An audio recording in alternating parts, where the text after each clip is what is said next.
Welcome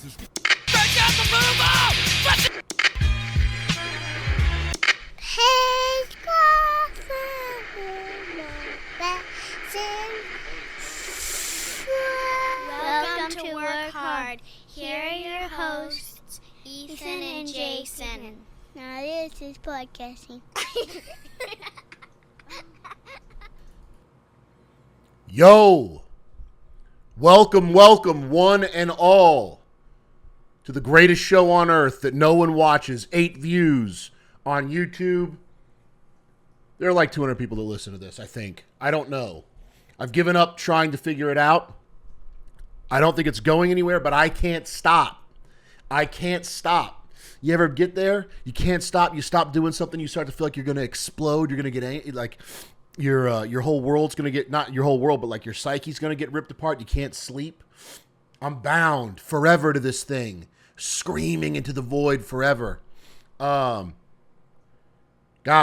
welcome to Work Hard. I'm your host, Ethan. Usually with me is Jason, but he's installing a roof, and he needs like every Saturday he can get to get it installed. Now, if you were here, I would say something like, why would you pay somebody to do it? You know what I mean? What's your time worth? But he's not here to defend himself, so I would never say something like that. While he's not here to defend himself? No, not my boy. Not my BFF, not my business partner. Guys, thank you for joining us. Jason will be back eventually at some point. The roof will get finished. I gotta minimize this. I gotta minimize OBS so I can see myself and I keep looking over. Okay. Welcome to Work Hard. Jason will be back soon enough. I don't know when. I don't have a time frame on it. I don't think he has a time frame on it. The last I talked to him was like a quarter of the thing was done, and that was last week. So hopefully it'll be in a couple weeks. He's coming back. All right, just chill out. He'll be back. I know. We miss him. I miss him. Everybody. He's got a beautiful, lulling, smooth voice, and he's so handsome that it really brings the whole show together. And we need him here. And I know we need him here. He's coming back. Dude, all right, let me get real with you. I actually have to do this. There's no way around this. There are times in your life, maybe I can't speak to this for women, but I can say this for men. There are times where you undergo large mental, emotional changes, and they can be quite disruptive to the way you think and talk. They can make it difficult to do those things. Hold on. I'm going to turn my AC off. I hope that that's not been in the thing, but you definitely heard that beep. Highly professional. There is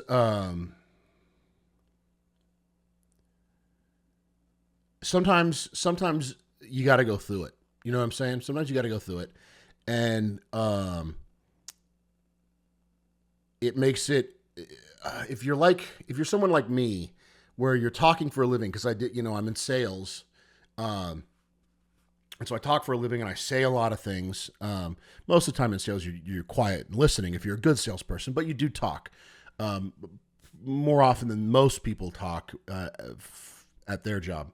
And then you do this, and you're streaming, and you're podcasting, and you're writing, and all this stuff, and you have things you want to say, and I think it's always healthiest and best to not try to really analyze why you feel the urge to say them. I think that's how you can get kind of big-headed and like, I'm an artist, which is not what you want. Obviously, you want to be humble about it, and so I think it's healthiest to kind of have the same level of insight as the listener when it comes to maybe the background machinations of what's going on with what you're saying. If that makes sense. I don't know if that's too convoluted, but or not necessarily convoluted. I don't know if that makes sense to a person when you're writing. I think it's a really good practice to try not to understand why you feel compelled to write it. I think there's structure around feeling compelled to do that you need to understand. Are you trying to be cool? Are you trying to be, do you just feel like something needs to be birthed? This needs to exist.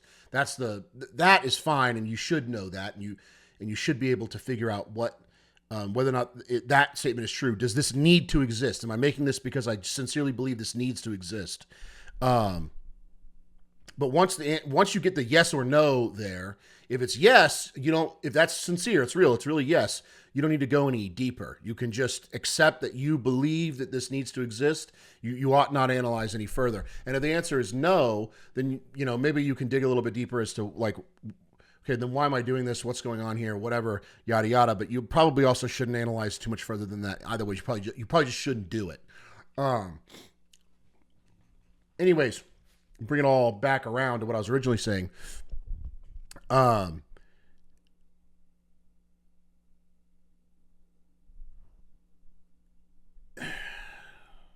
think in any man's life, you can get, you can have your certainty, your confidence, shaken, and doubt can enter into your mind and your whole structure, which I think is not necessarily awful. I think doubt can be healthy. It can check you and make sure you're doing the right thing, or help you make sure you're doing the right thing. But you ought not ruminate on the doubt. But sometimes you can get hit hard for whatever reason. Maybe something, something you believe to be true 100% turns out to just verifiably be untrue. Who knows? And that can shake you up. And once you get shaken up like that, it's very hard for you to trust your intuition. And if you're like me, where like intuition is like everything, that can be pretty disruptive. And that's why I think like,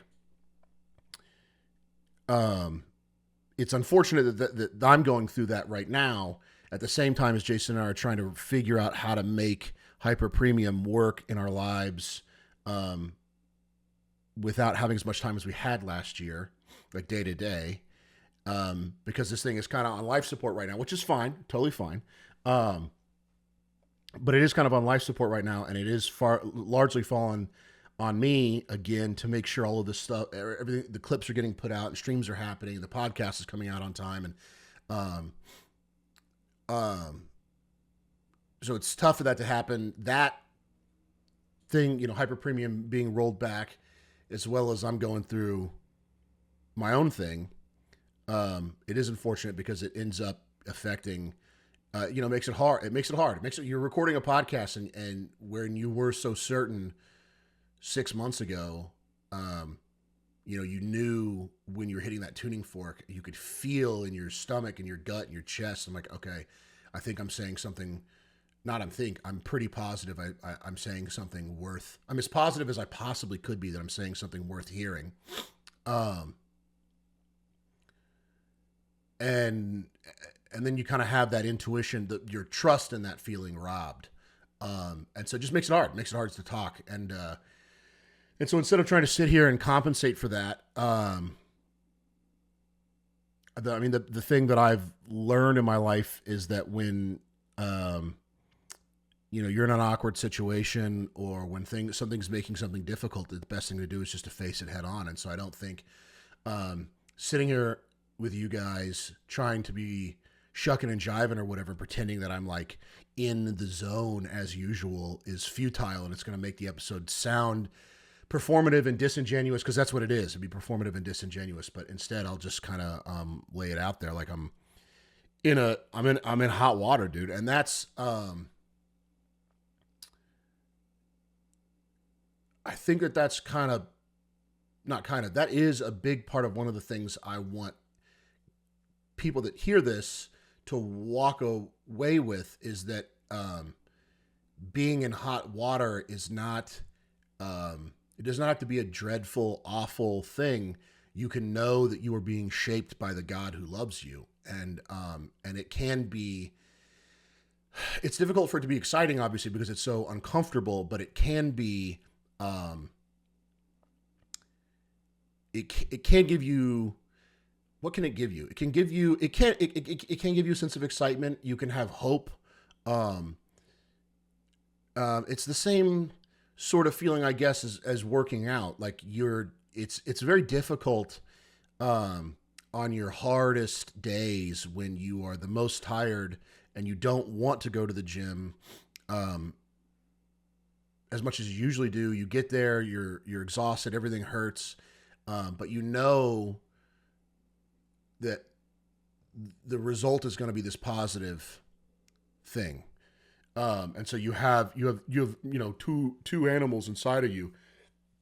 The one that is lamenting the fact that you're having to exert yourself so hard, and the other that is excited about the result of that. And that can be what's happening when you're going through it. It doesn't have to be this like dreadful thing that you wake up to every day and you're like, why am I in a bad way, in narrow straits, and whatever, however you want to say it, and whatever that looks like for you. Maybe you get depressed. I get like anxious, and I get real like, there's no time. I'm 30 years old. What am I going to do? I had all these ideas. I get like that. That's what happens to me. And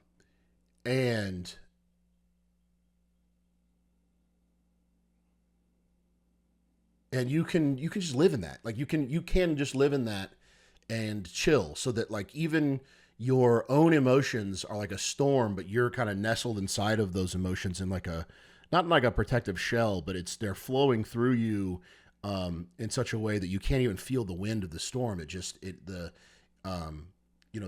They come and they go, and you know that that's what's happening, and it's a progressive thing, not a scary thing, not a thing that's gonna ruin your life or whatever. That's kind of whatever, that needed to be said. I needed to say that. Makes me feel better. I hope that is helpful to someone in some way. If it makes me feel better, then surely that means someone needed to hear it, whoever's going to listen to this. I hope that's true. I don't know that it is. That's not going to be our main topic for discussion. Today we're going to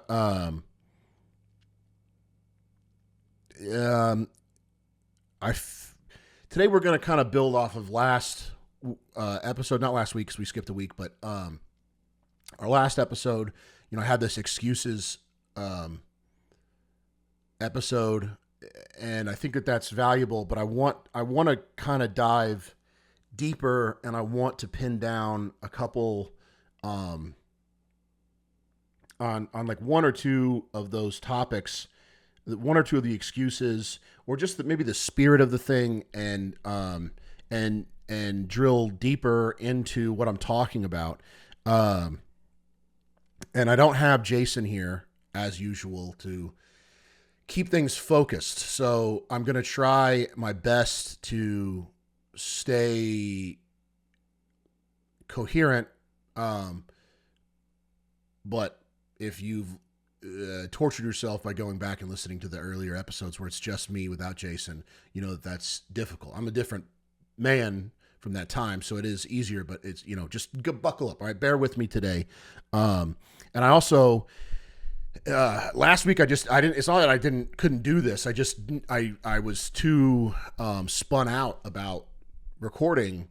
And so I didn't. And so I'm going to have to just let this rip. Like that was the conclusion I came to. Like I have to have fun with this. It has to be natural. And so I can get in my head about, whether or not I'm going to sound insane and incoherent, or I can just record and hope for the best. And that's how I like, that's kind of how I conduct myself is that way. I prepare for things very little, and it's worked for me so far. At least it's the way I like to engage with things, and I just won't engage otherwise. So this is how it's got to be for now, and I apologize for that. So I hope you guys will allow some extra chill time, whatever that means. Anyways, so this episode, we'll dive into it completely. This episode is gonna be a little strange if you're a normie. All right, if you're a normal guy, you have a job and a girlfriend or a wife, and like social interaction doesn't come hard to you. You're not there's not some part of your psyche that's like consumed by bitterness. If you're not super plugged into the internet culture, if you're not like terminally online, this episode is not going to make sense to you, and it might seem kind of niche. So if that happens, if you listen to this and you're like, this is just Ethan, this is like, you're like talking to the most retarded idiots in the world right now. Good. That means that you are unafflicted by some of the issues I'm talking about here, so they're not going to seem relevant, and you can just turn this off. You don't have to listen to this. If you want insight into the mind of the terminally online crew, the guys who have worldviews entirely, like their perception of reality is that it is like Twitter. That's their main filter with which they see the world is through the internet. If you want some insight into those guys' heads, then you can stick around. It's like a research project, I guess. But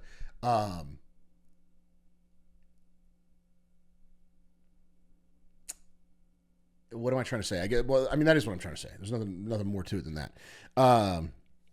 If you are terminally online, if you are like hyper concerned with maxing of any kind in a non-ironic way, I know it's a silly term, it's fun. We're mog maxing, we're looks maxing, we're max maxing. It's a fun thing to say. That's great, fine, whatever. But if you're like unironically like, nah, I gotta whatever max. If you are constantly ruminating on the fact that you can't afford a home, and that's your like, I'm not even gonna try, and you're just like straight up neated out with neat. You're just a neat, which used to mean one thing and now it means something totally different, which is something that's kind of crazy. Neat, not in education, employment, or training. Not in education, employment, or training. You're just out. You're done. I'm not even gonna try. Neat used to be like a basement dweller. It's kind of the same thing, but neat, whatever. It doesn't matter. Neat used to mean something totally different, and so many of the old internet words are being like redefined and applied differently. Chud being one of them.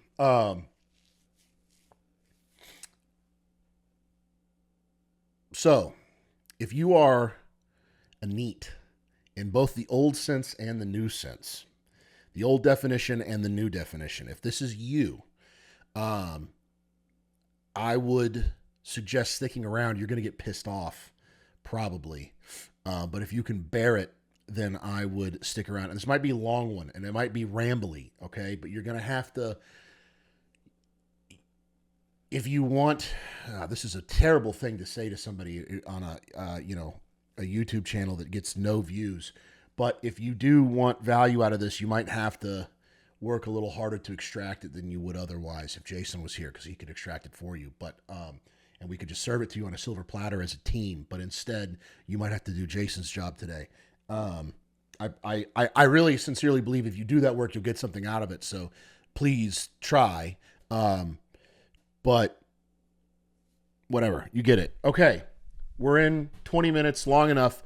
We'll jump in. Listen, the way I want to tackle this today is I want We're going to go internet style. So if you're listening to this like on Substack or Spotify, I apologize. I'll read you the tweets and you'll hear the audio from the videos. But for the most part, you're going to get, you're going to be playing with one hand tied behind your back. So maybe, check this out on Rumble or YouTube if you care that much. But this is like, here's what I want to do. I've told you I've been in a rough way. All right. I was sick for 2 months. I got viral fatigue, which means if you get too many viruses too fast and you're sick for too long, your like lungs deflate kind of, and then you can't breathe. Well, you can breathe, but you can't get your blood oxygen level high enough. So I was rocking like my pulse ox was like 93, 92 for like 4 days. And that was at the end of being sick for 2 months, which is like, that's like might need to go to the hospital level. But I was like getting laid out emotionally, getting laid out physically, and the consequence of that was that I was like mad isolated. I was like, I was a NEET for like 2 months. I was like not with any of my friends, and not working, just like hanging out at home, playing single player video games, just trying to survive, and and spending way more time on the internet than I ever do these days. I used to, just sit at my desk all day when I was in high school. After whatever, it doesn't matter. But this stuff is like mad on my heart right now. I care about this a lot because I've been hit with it so much. I've been made like uniquely aware of the poisonous level of rhetoric going on the internet, and it was I guess it's always been like this, but I was blessed with the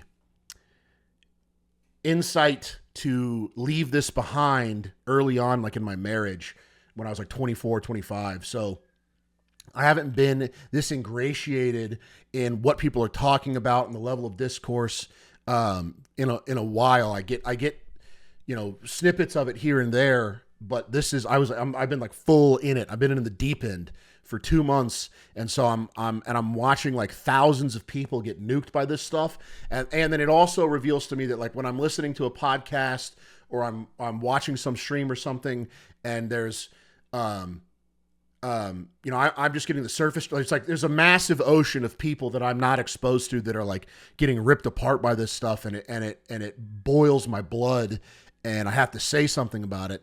And so that's what this episode is. This episode is going to be odd and niche, but it is maybe not, maybe actually not, because this is kind of a pervasive issue. It's less acute and less noticeable when you get to like football normies. They're more distracted maybe or something, and so these topics and issues are less debated and ruminated on in those circles. Like if you go out with my friends from college, my boys from college, like none of this stuff really gets brought up. It's just it is tangential, and like you do taste it in the fact that they're frustrated with their wives, they can't play golf every Saturday or whatever, but it's not as like directly discussed. Whereas like if you're in a Discord channel talking to some kid you found on a looking for groupthink, like I've been doing, playing Arc Raiders with like all my boys left Arc Raiders, so I'm having to go on on Discord and find people to play with. Those guys, like if it's a dude, you can tell he's like in his voice, he's like 22, he sounds young. Within 45 minutes of talking to him, this is the stuff he's hitting you with. And so I found a few posts here that I think are good symbols, are good distillations of these arguments and of these dispositions that I want to attack. And so we're going to go through some of them. I'm going to tell you why they're retarded, and I'm going to lay out one kind of mainline argument here that I hope becomes quite clear as we move forward. But I want to start with this. This is I don't know what this account is. I don't care. It's got 16,000 likes, 250. It's not like particularly huge, but this idea that's captured in this video is like everywhere all the time. You go on Instagram Reels, every self-help guy, every like clavicular. There's a guy named Clavicular on the internet. He's like 22, he's way too young for anyone to need to listen to him. He says the most retarded things at all times, which is like part of it. That's part of if you want to make money on the internet, that's kind of what you have to do. And so part of it is that he's kidding and trolling to get views. But a lot of it is that I watched a documentary on the kid for like 30 minutes because it sounded interesting, something to do. Again, 2 months laid up, not a good time. The kid's like broken. It's not funny. It's not funny. He's pretty messed up, and that's not good. But there's just all these personalities. There's this entire network, this entire ideological network that exists around like this idea, basically, like this idea, and then a couple of the other ideas that we're going to unpack here. And you guys know, you see it all the time. Even if you watch like Shane Gillis's podcast, this stuff comes up sometimes. So, just, whatever. I'm trying to justify why I'm doing this, which is retarded maybe, but whatever. Here it is. Why do men go silent during an argument? Well, it's not that we're trying to ignore you. We're trying to choose between 3 very wrong options. 3? What 3? Well, option 1 is telling you the truth, and that lands you on the couch 100% of the time. Me on the couch.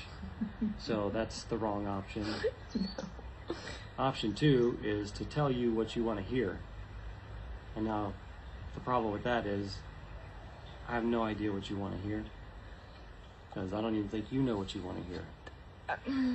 So, that's a no-go. And the third is just to use logic and tell you a logical answer. But then I get the words, why are you being so defensive? Or, something like that. You turn the question back around on me and make it something it's not. So there's just 3 wrong options and they're all wrong. So out of preservation for marriage and happiness, men go silent. Okay. Already furious. I don't know. Listen, there's this idea that is, where are the other ones? This is a good one. All right, we're gonna read this. Listen, the internet constantly tells women that men are terrible listeners because the second a woman starts venting about her day, the man immediately interrupts to offer a logical solution. We're taught to view this as him being dismissive, emotionally unintelligent, or invalidating our feelings. There's other stuff here, but that's kind of the main thrust of her point. She's speaking negatively about that idea, by the way. So she's like, listen, girls, you got to get over the fact that your guy wants to help you. There's like all this back and forth. Oh, girls don't really do that. You can tell them the truth. Oh, women need to understand that you need to solve their problems more. You can't always ruminate on everything. Fine, yada, yada, yada. There's one thing that people are not talking about, that people seem to have completely forgotten, that guys, it's this victimhood. This video telling you the truth. Argument? Why do you go silent during an argument? Well, it's not that we're trying to ignore you. We're trying to choose between 3 very wrong options. 3 very wrong options. Incorrect. There's one option you're not acknowledging. The correct one, which is to tell your girl to shut up.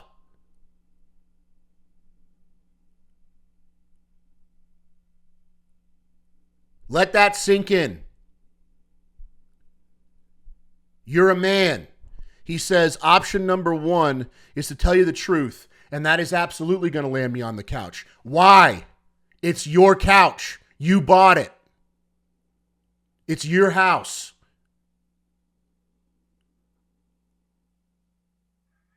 This victimhood, man. Well, girls don't want... It's hard to find a woman these days. I watched Nick Fuentes talking about Tucker Carlson's hot wife. I don't know if Tucker Carlson's wife is hot, but Tucker Carlson doesn't understand why it's so hard to find a girl these days, because he married his high school sweetheart who's white and blonde and pretty and nice, and I can't, and Nick Fuentes and all of his friends and everybody like me, we can't find girls because you can't talk to them, you can't tell them the truth, they don't know what they want to hear. So how am I even going to say what? Why would it even occur to you to think, oh, I'm just going to tell her what she wants to hear? You're a man. You're in charge. Why is that even an option that you think of in your head? Everyone seems to have forgotten who's in charge here, including the men. The men. That's it. Not including the men. The men. The men seem to have forgotten who's in charge here. You're not a victim of women.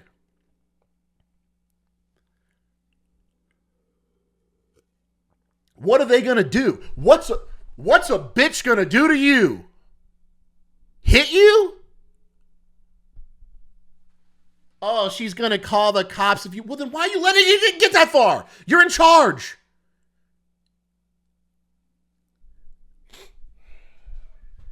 Dude, it's not this idea that girls are simultaneously retarded, and this is the same thing with Jews.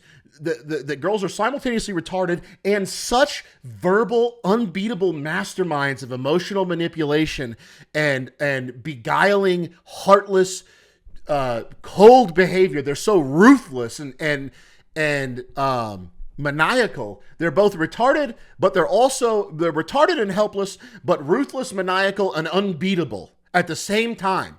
I'm so over it, dude. I'm over it. You're not a victim.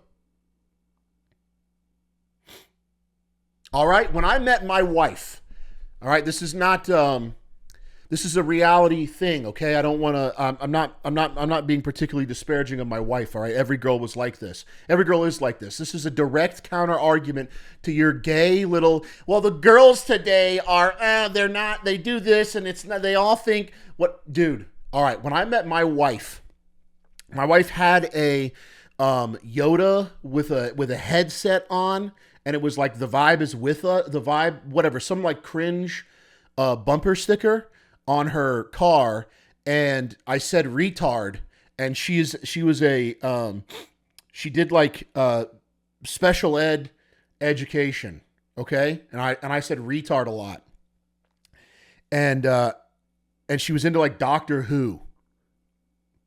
Now, okay, you guys aren't gonna like this, but buckle up because this is the truth, and I don't care if you believe this or not. You cannot listen to me and keep living this miserable life you lead right now, or listen and things will get better. That's up to you. I'm not here to debate it.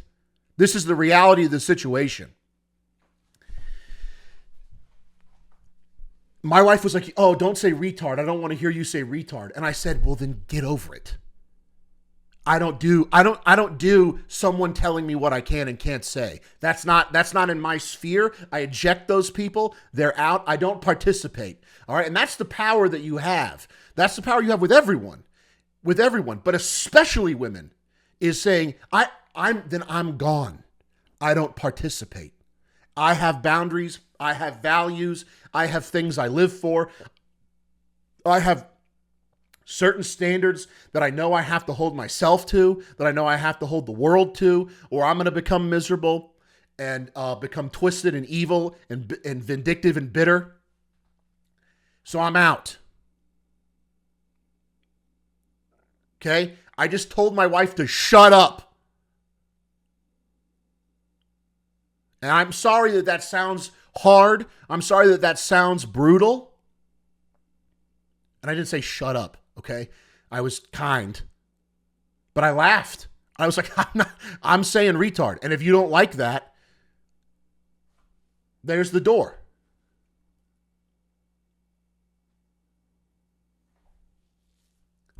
And guess who says retard now? She liked Doctor Who, okay? She liked Doctor Who. She's super into Star Wars. And I said, we're not into Star Wars. We're not into Doctor Who. That's dork stuff. That's Reddit. That Doctor Who is Reddit. We're not doing Reddit here. And here's the thing. You, man, dude, it gets hammered all the time. Women are taught today. You know what you're taught today? That women have like way more agency than they really do. Girls like things because the men in their lives that they are looking for validation from like them. A healthy woman will just she'll be interested in all the things her dad was interested in. In a female way that's less serious, less autistic, okay? That's what she'll be interested in. And then when she finds her husband, she'll be interested in the things he's interested in. Now, obviously not as much because it's not a performative thing. I don't want to disparage it because here's the thing. I don't want to say that that's negative, all right? That's a positive thing, by the way, that girls are interested in the things that their men are interested in. The men that are protecting them are interested in. That's a positive thing. That's good. It's endearing. It's part of the reason why I love women. It's part of the reason why I love my wife.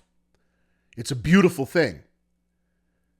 Women are not men. Quit treating them like that. You meet a woman, you meet a girl. Listen, I'm not saying that this is so extreme that it's like you meet a girl who's like totally ideologically opposed to you, straight brain fried. She's got 1,000 bodies. She thinks that Satan is like cool or whatever, what you name it, like some totally radical thing. It's not your job to save women who are like gone for good. That's not what I'm saying. But like if you meet a normal girl who hasn't been like molested to the point of total jelly bean brain bird activity, she's blinking with two eyes at one time, she's saying she's saying whatever grotesque thing you could say, I'm going to get 16 abortions.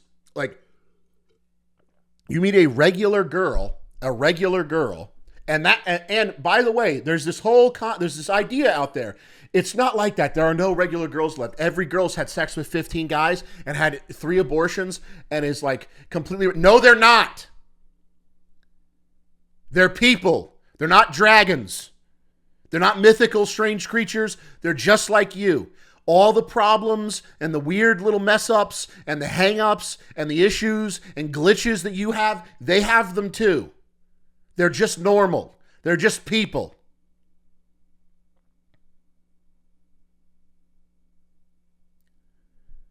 So this idea that you can't find a girl that's good enough is retarded. You decide what she is. Girls are for planting. Okay, they receive your seed and give you fruit. They are a garden. Girls are the primordial chaos, the weirdness of the world, the magic. All right, it is your job to inject yourself into that world and create order out of it. You are in charge.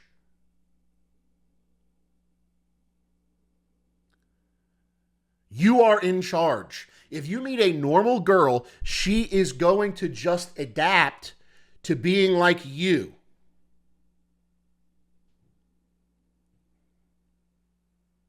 You are not a victim. You are not a victim. You are a man. What and whatever little argument that you have against that, your ultimate tool, your thing that you can deploy here again is I'm out. I'm not going to argue with you about this. It's going to be this way or I'm gone.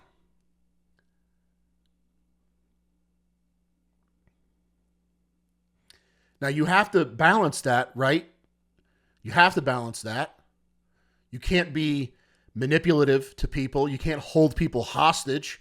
Okay? You have to know that what you're doing is for her good and it has to sincerely be for her good, and you're going to be wrong. But you are a little king of your own castle. You have that responsibility. That authority is yours whether you like it or not. God gave it to you. God's authority in the family extends through your head, down through your feet, down to the roots of your family. Whether you want it or not, doesn't matter. You have it. And I'm sorry, everyone, my wife and I have tried to explain this to our normal friends, like to our college friends. And I know, and I get it. I know exactly either what you're thinking, you're either directly thinking or you're thinking, well, if I act that way, everyone's going to think this about me. Which is that it's like they immediately go like, oh, this is abusive. People have been, people are immediately like, this is abusive. Okay? I understand that. Who cares? Okay, the divorce rate is at like 60% right now. Who cares what everyone thinks? Everyone's clearly retarded. I used to have this argument. The argument of like homeschool kids are weird is like it was like the argument why I didn't want to homeschool my kids for a long time. And then so I don't remember who or when or what was happening, but somebody was having this argument. Some pro homeschooler, some anti homeschooler. The anti homeschooler was being like, you can't get socialized as a homeschooler. They'll end up strange. So they'll end up unlike anyone else. And people will know that. And the homeschool guy said, why would I want my kids to be like any of the people that we're talking about? People that go to public school are like totally mind raped. And I was like, oh yeah. Like, why would I care if some like coal burning social order that builds the most retarded, vapid people, like by the way, every social order in all of history has done that. All right. The masses are always retarded. So it's not new. It's not special. You're not special. If everyone's an idiot, why would I want my kid to be like them? So yeah, I'm definitely homeschooling my kids so that they're just not like that. And then I met a bunch of I came later in life and met a bunch of kids who were probably super weird in high school, but they're adults now and they're all totally normal and easy to talk to. And they're all homeschool people.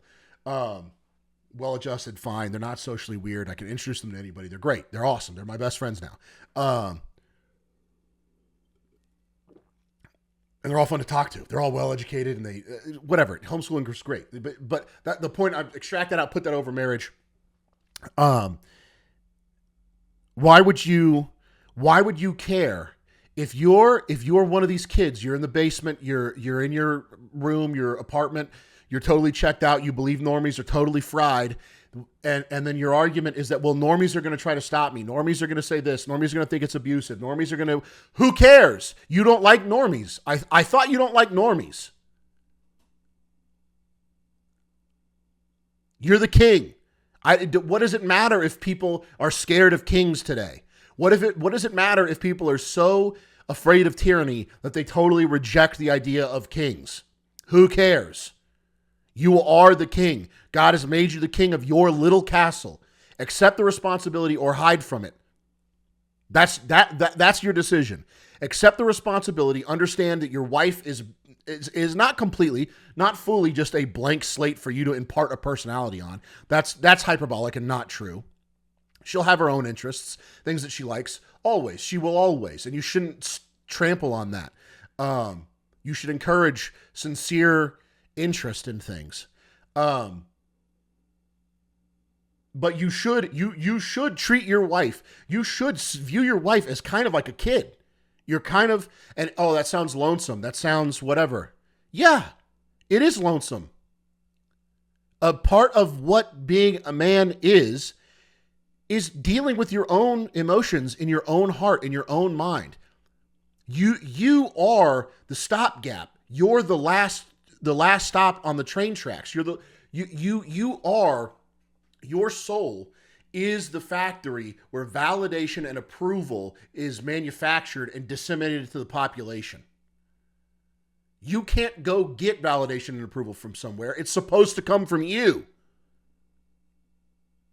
That's what growing up as a man is. That's what it means. That's not exactly what, that's part of it, not one of the things. That's part, not the thing. That's what I mean to say. It is one of the things, not the thing. And so you do, I have said to my wife, a while ago, a few months ago, my daughter brought me something to take out to my office. I don't remember what it was, some toy or something like that. And she said, you can take this so you can remember me today, which is funny because my office is 15 feet from my house. So she could just, come over here. But my wife looked at me and this sort of like, you don't have to. And then she said, you don't have to take that out there if you don't want to, as if it's annoying me. And I looked at her and in love and kindness, and this is all got to be wrapped in love and kindness. I'm being harsh to you because you're a guy, but when what I'm doing to you gets translated, it needs to be translated in like coated in chocolate and sugar and flowers and handed to your wife in a beautiful, pretty little box that makes her feel cozy. But it needs to be firm. But what I said to my wife very lovingly was, sweetheart, there are a million things within our marriage that are this toy. And if I handed them back to you and said, I don't need this, I'll remember you all day, our marriage would end. There are a million things that I don't care about, that I think are silly, that I engage with and have fun watching you get excited about them, like we watch our daughter open Christmas presents, or we watch our daughter make these little cards. My daughter's making these little cards right now. She makes all of these. She makes them. That one's green. You're not going to be able to see it against the green screen. Here's this brown one. She makes these little cards for me all the time. There's an A for Abigail.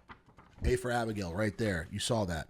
Okay? Your wife makes those little cards for you all day. All day, all week, all month, all year. Okay? She's doing the same kind of thing. And just tell her gently, you're doing the same thing. And I'm sitting there and going, oh, wow, that's amazing. I love you. Thank you so much. You decide. It's up to you. There's no I'm sleeping on the couch in my house. I sleep in my bed where I want to sleep. I don't get put in the couch for saying things in my house.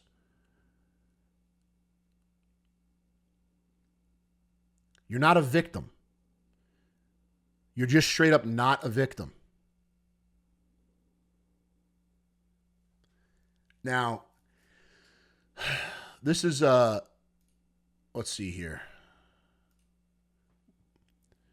We're 15 minutes, so listen, we're going to, a lot of these are just kind of rehashing this kind of same thing. How does every woman, this is a picture, so for yous that are listening, it's a picture of like I don't know, I think she's hot. Maybe people would disagree with that, but I think she's hot. A like kind of hot girl in a big apartment. She's starting to talk about no more depression, no more wallowing in self-pity. Life is good. The universe wants good things for us. Time to start anew. Okay. And she's in this new apartment. It's like a nice apartment.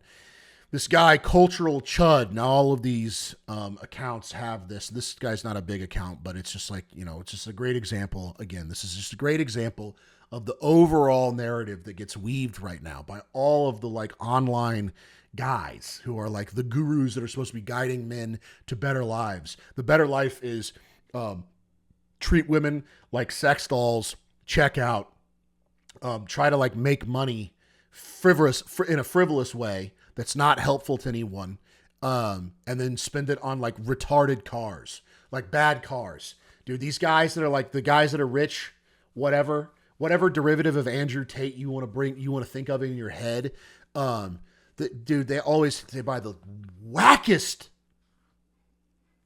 Oh my gosh, the stuff they buy is so tasteless. Anyways, this guy tweets, all caps, how does every woman have so much free time and money? Every woman. How does every woman? And now this is the thing. Every woman. I found this strange, weird example of this one thing, and now it's every woman. And you think, oh, Ethan, he's being hyperbolic, whatever. But 7,000 people like this. There's 7,000 guys that walked around. They're going out in public. They're going to the store. They're going to their jobs. They're maybe going to the gym, maybe going to the bar, whatever. And in their head, on the 5 days ago, 7,000 guys went outside and were thinking every woman every woman just has like all this stuff that I wish I had. They have all these girls. They just get all this like free money and they have like time to like do whatever they want just because they're like Stacy's and like hot. Like this girl's not even hot. She's like mid and I don't get anything. Dude. First of all, there's like a guy here. Somewhere in this woman's life, a guy paid for this apartment somehow. All right, maybe it's not her boyfriend. Maybe it's not her dad. So I think somebody said she's, this Aiden, this first response is she was a founder somehow. Okay. I mean, she's some mantelpiece to get somebody a tax cut, whatever. It doesn't matter. There's some man somewhere. All right. It wasn't free money for someone. And you might say, oh yeah, well, a guy, that's exactly my point. A guy earned it. Now she gets to just enjoy whatever. Dude, that's every girl. That is every girl. Every girl, if you marry a woman and you love her, if you marry a woman and you love her and the way you express, like the highest form of that expression for you is providing like a traditional Western life for her, she's going to live some version of this. This just is women's existence. And you can brood over that, or you can accept the fact that women are not supposed to be toiling. Like you're supposed to be toiling. They toil in different ways. All right? Try sitting with a 3-year-old for 4 hours on the floor talking about the different colors of blocks. All right? You think that's like riveting stuff?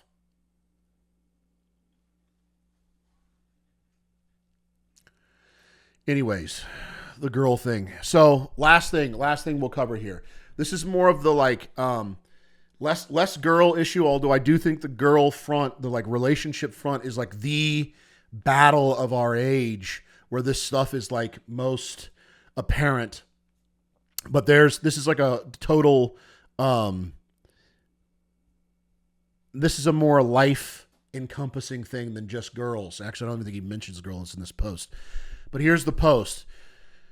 You used to have your best ideas in the shower. Now you have a waterproof speaker. You used to get lost in thought waiting for the train. Now you have a phone to fill the gap. You used to daydream on long flights. Now there's a screen in your hand and on the seat in front of you. You used to think on your morning commute. Now you have a podcast playing before you leave the house. We used to stare into the sky or into a fire and let our minds drift.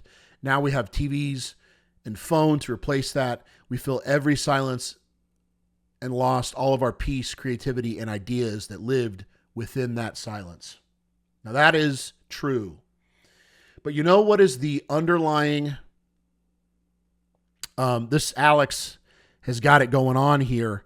You know what is the underlying truth that he doesn't mention? And he doesn't mention this because if he does mention this, if he realizes this, that means he has to do something. This is one half of the thing, which is that all of these things are tools and you don't have to engage with them. Who brought that speaker into the shower? Who put the TV in your house? Who turned the podcast on your commute? You. Well, the phone is specifically designed to hack into your brain. It's a race to your amygdala to get to and it's just these things are so powerful. And the tech guys, they want your attention. So who cares? Who cares? Who cares? Who cares?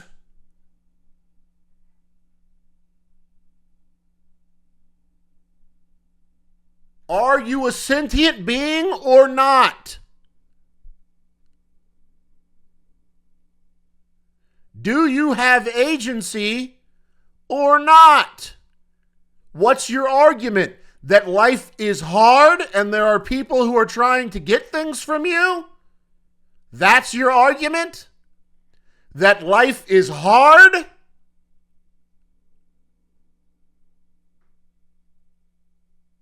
Sorry you're not finding any sympathy here from me for that. Yeah, life is hard.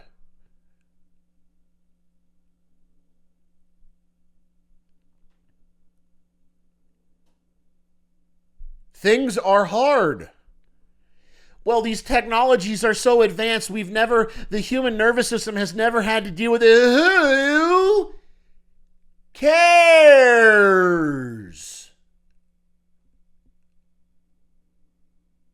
Who cares? Is someone going to hear your pleas, your desperate little grubworm excuses, and take pity on you and save you from yourself? No. No. You have to do it. I have all of my social media apps. Dude, my OBS is like lagged. Mad lagged. I hope that doesn't come across. Dude, this stuff is so infuriating. It never works. I guess it probably works just fine. I just don't know how to use it.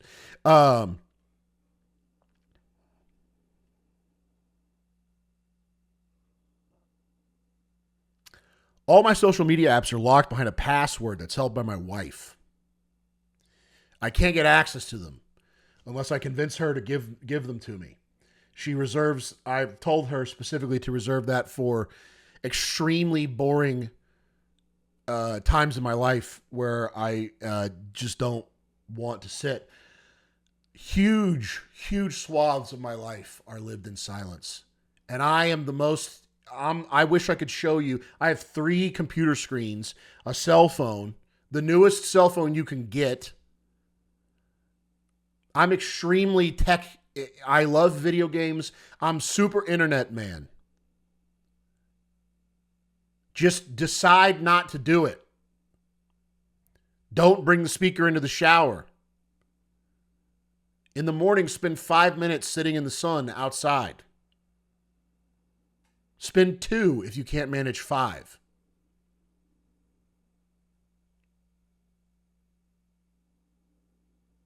And that 2 minutes will grow to 5. And that 5 will grow to 30.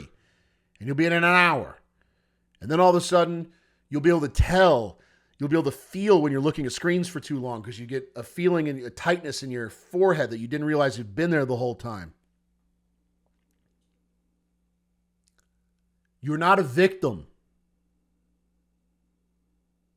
You are not a victim. You're not a victim of tech billionaires. You're not a victim of your cell phone. You're not a victim of women. You're not a victim of Jews. You're not a victim of whoever. Yes, to the normal people, again, it's weird that I say Jews, but dude, just spend 7 seconds on the internet. I'm sure you're thinking about it. Normies talk about Jews now.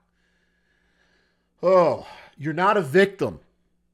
I'm over it. I'm over this. This sadness. This desire to be helpless. This desperate, clawing effort to always find something that's ailing you so totally that you're so out of control. You have so little say in that there's no, why try? Why try? Why try?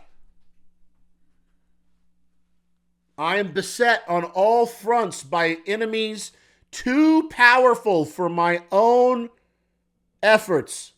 I'm not aided by an extra-dimensional being that created all reality, who loves me, who told me explicitly that all things are possible through him.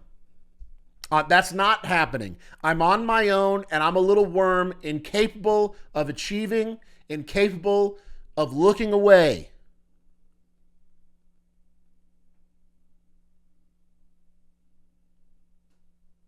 You're not a victim.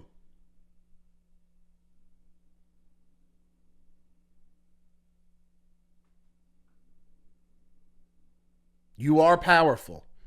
You are powerful. And you're powerful because God gave you that power. It's God's power. He extends through you. It's not even your power. So you don't even have to trust yourself. You don't even have to believe you're powerful. All you have to do is believe that God's not lying. Do you know what the the most repeated command in the Bible is?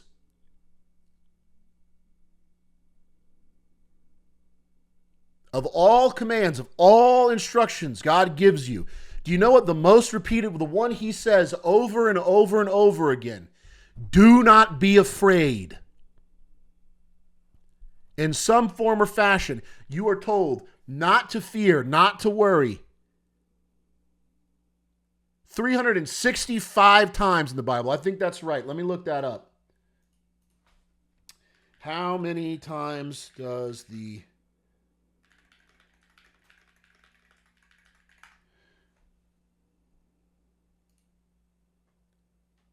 365 times in some form or fashion, you were told not to be afraid. One for every day of the year. You're told, do not be afraid. And here you are, whining, scared of women, scared of your phone.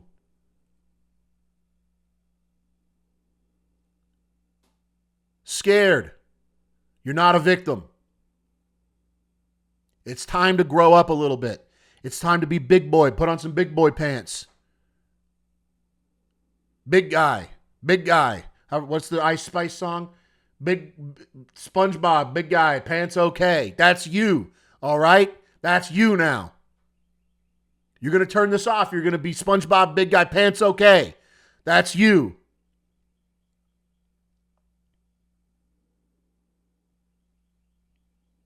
Time to grow up a little. All right. We're at an hour. I love you. Jason is praying for you. I know that. I know the guy. I know he's praying for you. I'm praying for you. Just don't be scared, all right? Go find a wife. Go look in good places, all right? I found my wife on Bumble, all right? I found a nice church girl on Bumble, okay? Go find a nice church girl. Listen, if you've had lots of sex, all right? If you've been a little grub worm, you've been on the internet looking at things you shouldn't be looking at. You've been promiscuous in your own way, whether that be through physical expression. Well, it's all through physical expression, but whether it's with other women or with some women on the internet, whatever, it doesn't matter. Okay. You don't get to, oh, I want a perfect trad virgin. All right. She's not going to want you, brother. She's not going to want you. She's going to want another trad virgin. Okay. All right. It's very, very rare that you get that. Well, I guess not. Well, I shouldn't say that. You should, whatever. That'd be hypocritical of me. Okay, I'm sorry. You can find nice girls. They're everywhere. All right, nice girls are everywhere. Okay. Nice girls are everywhere. They're normal. They're normal people just like you. Please find one of them. Find one of them. Marry them. Have children with them. Raise those children in the fear and admonition of the Lord. Create new Christians. Catechize them. Take them to church. Whatever you have to do. Create new, sincere, honest, loving Christians that love the Lord, that read their Bible. We need them now more than ever. Probably, well, not more than ever. But we just need them. We always need them. You always need them now more than ever. That statement's always true. So we do need them now more than ever. You're not unique in your struggles. The struggles may be different. They may be unique in their embodiment, but not in their intensity. All right, man is afflicted at all times. Always is man beset from all angles, from every direction, at all times. It's not new. I love you. Yeah, that's it. We're out. Bye-bye.